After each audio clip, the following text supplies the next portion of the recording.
Kuja kufungua.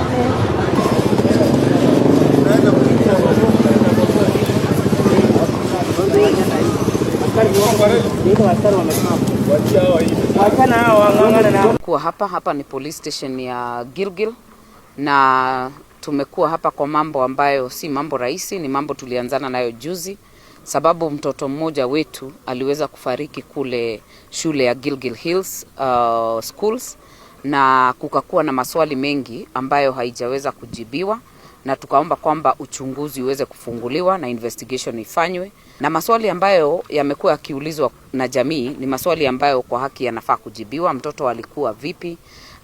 Aliweza kuongeleshwa na mwalimu mgani? The head of institution amesema nini?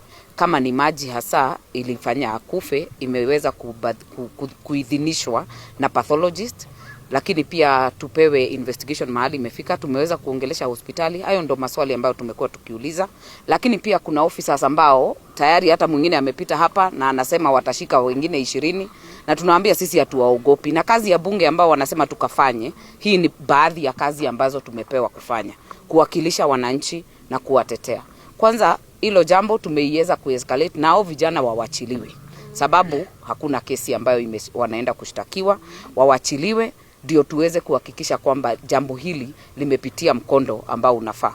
Tunataka tujue walimu wameongea, mlinda lango wameongea, yule watchman alikuwa hapo. Tunataka tujue mtoto alitolewa saa ngapi, alitolewa na nani, alitolewa na wapi, alifika hospitali akiwa hali gani, na alipofika hospitali alichukuliwa hatua gani. Hao watu wote, hiyo laini yote, tunataka hizo statements zikuwe on record ndio hiyo kesi iweze kuanzishwa rasmi.